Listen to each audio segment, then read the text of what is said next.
제가 앞서서 이 자영 4동 A구역을 여러분들께 말씀드리면서 거기는 입지가 좋기 때문에 재개발 사업이 잘 될 수밖에 없었다라고 말씀을 드렸습니다. 그런데 그 현장을 다루면서 이 망원 1구역도 여러분들께 말씀을 드려야 되겠다고 생각을 한 게 두 현장이 정말 놀랍도록 주변의 환경이 너무나 비슷해요. 그런데 지금은 사업이 좀처럼 진행이 되지 않는 곳이기도 합니다. 지금은 이렇게 노원 주택가가 있고 유동인구도 없고 한산하고 해서 아파트가 될 가능성이 높겠구나 판단할 수 있는데 보세요.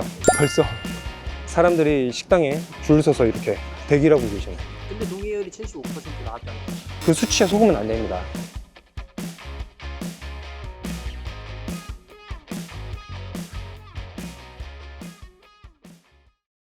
네, 안녕하세요. 송가대입니다. 자, 오늘은 핫하디 핫한 핫플레이스인 마포구 망원동에 나와 있습니다. 제가 이 망원동에 나온 이유는 바로 신속통합기획으로 진행을 하고 있는 망원 1구역을 여러분들께 설명드리려고 하는데요. 제가 여기 와보니까 정말로 여기 아파트만 완성이 된다 그러면 정말로 살기 좋을 것 같습니다. 자, 왜 그러냐? 제 뒤에 보이는 게 바로 여기가 젊은이들이 제일 좋아하는 상권인 망리단길이고, 그리고 저는 진짜 재래시장을 좋아하거든요. 왜냐면 물가가 싸니까. 이 골목으로만 들어가면 물가가 엄청나게 저렴한 망원시장이 있습니다. 그리고 자, 이쪽 편으로 가면 한강으로 접근할 수 있는 길목이에요. 그러다 보니까 여기는 아파트만 지어진다, 재개발이 완성만 된다 그러면 한강이 내려다 보이고 생활 인프라가 너무나 좋은 그러한 아파트 단지가 탄생할 만한 곳이기 때문에 많은 사람들이 재개발 사업 초기 단계임에 불구하고 찾는 곳이 아닌가라는 생각이 듭니다. 그래서 오늘은 이 망원 1구역뿐만 아니라 이 망원 1구역 현장 근처에 또 모어타운으로 진행이 되는 현장도 있거든요. 그곳까지 해서 이 망원동의 재개발 사업이 앞으로 어떻게 진행이 될 것이고 여러분들은 어떤 식으로 접근을 하면 좋을지 순간의 기준으로 해서 풀어드리도록 하겠습니다.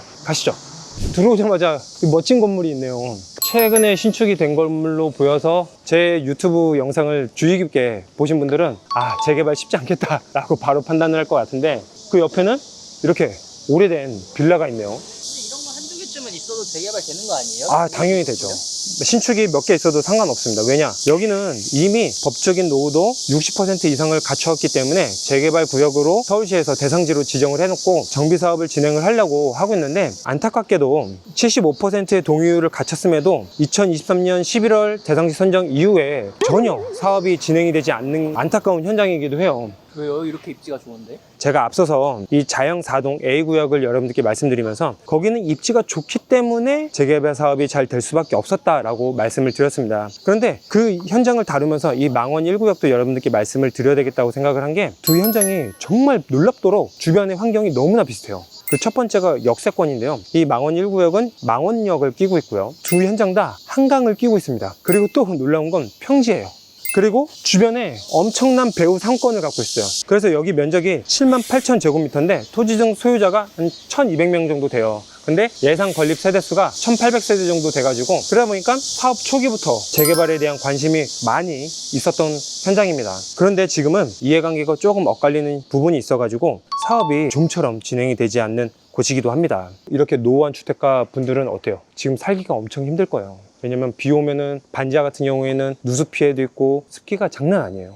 그러다 보니까 하루빨리 재개발이 됐으면 한다라는 거예요. 그래서 그런 열망 덕분에 전체 세대수 비율로 벌써 75% 동의율을 확보를 해놓은 곳입니다. 그래서 여기도 사업을 잘 순항을 할 걸로 기대를 모았지만 서울시에서 상가를 이유로 계속 여기에 보류를 넣고 있는 거예요. 그게 무슨 말이에요? 동의율만 거치면 할 수 있는 거 아니에요? 맞아요. 우리가 일반적으로 동의율만 어느 정도 나오면 재개발 사업은 할 수 있다라고 생각을 하세요. 그게 맞기도 하고요. 초기에는 전체 세대수 기준으로 해가지고 동의율만 일정 범위 이상 넘어가면 사업을 진행을 할 수 있습니다. 신속통합 같은 경우에는 전체 세대수 비율에서 30% 이상만 확보를 하면 사업을 제한을 할 수 있어요. 그렇지만 그 이후에는 조합 설립을 해야지 본격적으로 사업을 시작을 할 수 있거든요. 이 조합 설립 단계에서는 주민 동의 전체 세대수 기준으로 해서 75% 동의가 필요하고, 근데 여기는 이미 충족을 했죠. 그렇지만 한 가지가 있어요. 장벽이 전체 토지 면적의 과반수 이상 50% 이상의 동의를 얻어야 돼요. 그런데 여긴 브레이크 걸릴 가능성이 높습니다. 저 앞에 골목만 나가면 여러분들 아실 텐데 지금은 이렇게 노원 주택가가 있고 유동인구도 없고 한산하고 해서 재개발이 필요하구나, 아파트가 될 가능성이 높겠구나 판단할 수 있는데 보세요. 벌써 사람들이 식당에 줄 서서 이렇게 대기하고 계시네요. 외국인들도 여기를 많이 찾아요. 여기는 메인 상권이 아닌 거잖아요. 여긴 메인 상권이 아닌데도 이렇다는 거예요. 막리단길 안쪽으로 들어와도 골목이 폭이 있다 보니까 상권들이 이렇게 자리 잡고 있는 겁니다. 그러다 보니까 여기는 이 상가 소유주들하고 다세대 주택 소유주들하고 마찰이 있는 곳이에요. 앞서 보신 것처럼 오래된 단독주택이나 다세대 빌라를 소유하고 계신 분들은 재개발이 빨리 돼야 된다, 그 필요성을 강력하게 주장을 하는 거고, 지금 보시는 것처럼 이렇게 상가주택 또는 상가를 갖고 계신 분들, 또 상인분들은 여기를 보존을 해야지 왜 재개발을 하냐, 말이 되는 거냐 라고 대립이 되는 거예요. 서울시에서도 이 막리단길이 유명하잖아요. 그렇기 때문에 이 막리단길을 중심으로 해서 상가를 좀 더 재척을 해서 구역계를 다시 그려와라 하고 있는데, 이 조합 측에서는 일부를 좀 재척을 하고 지금 현 상태를 밀고 고수를 하시는 것 같아요. 근데 좀 이상하게 서울시도 그러면 일관성이 없는 거 아니에요? 동의율이 나오면 해주기로 해놓고 지금 상가를 빼고 오라는 거예요? 맞아요. 그렇게 보면 그럴 수도 있습니다. 그렇지만 저는 이 법적인 요건이 어떠한들 간에 현장에 와서 저는 판단을 하거든요. 왜냐면 아무리 법적인 요건을 다 갖춰졌다고 해도 반대를 하는 사람들이 있으면 안 되는 거예요. 우리가 아무리 법치주의 국가여도 법으로 다 되는 게 아니잖아요. 재개발 사업도 마찬가지예요. 물리적인 요건이 다 갖춰져 있어도 지금 내부 상황 딱 와보니까 어때요? 상권이 발달이 돼 있잖아요. 그죠? 저렇게 인테리어하고 장사를 한다는 거는 진짜 열심히 하겠다라는 뜻이거든요. 그러니까 저분들은 저 건물을 놓치고 싶지 않을 거예요.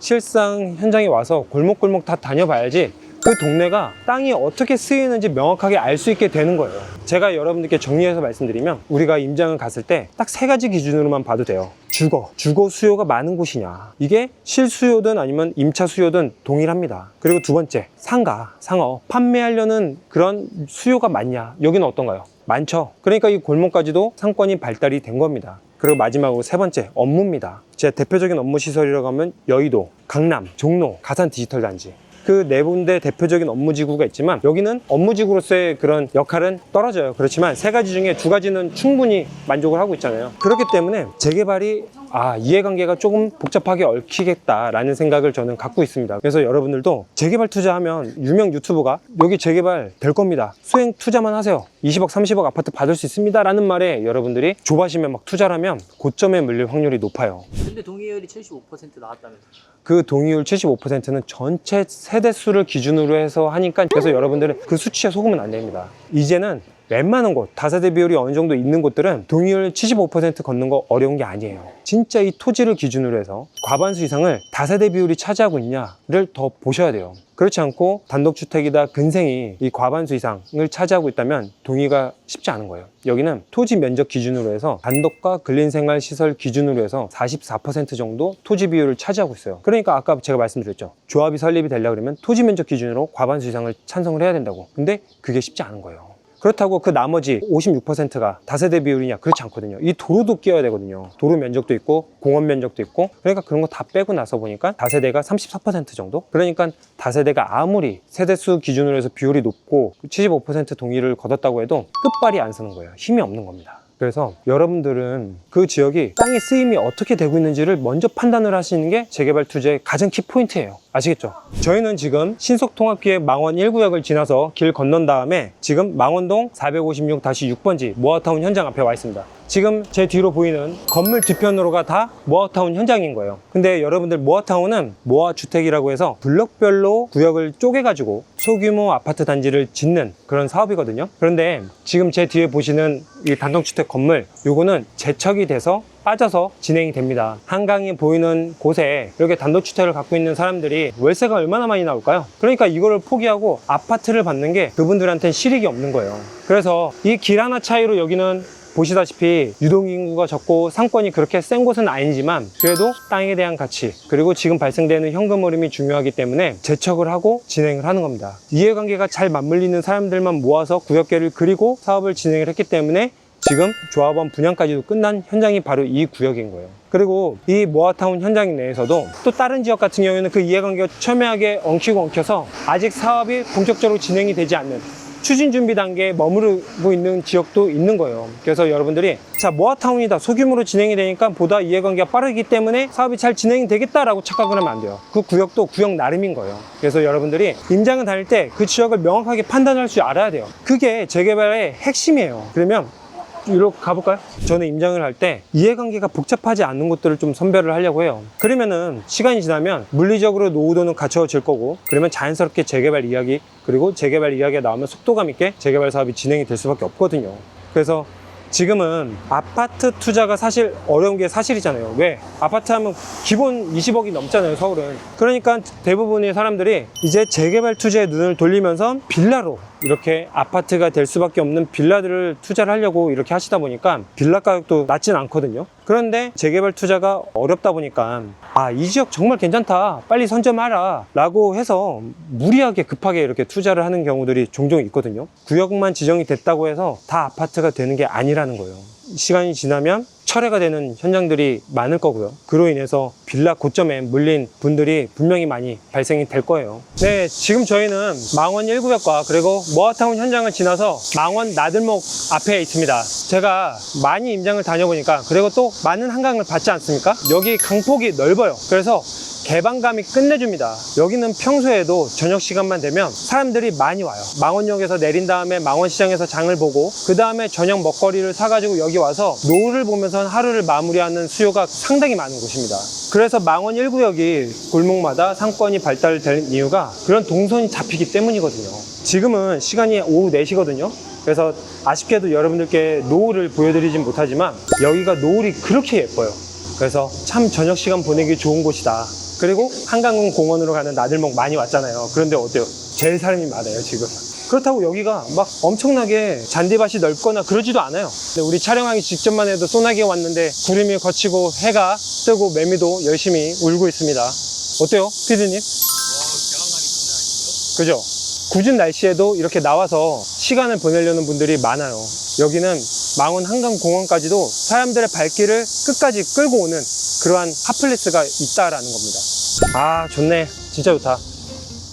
여기서 이렇게 다리 피고 막 먹을 거 먹고 그러는 거예요? 그렇죠. 망원시장에서 닭강정하고 튀김하고 순대 이런 거 있잖아요. 떡볶이 이런 거 사가지고 와서 여기 딱 깔고 앉아서 먹는 거예요. 맥주 사다가. 제 편의점도 있고. 그래서 사람들이 많이 찾으니까 옛날에 이 돌이 없었거든요. 근데 사람들이 여기 막 걸터앉아서 이렇게 있으니까 이렇게 설치를 했네요.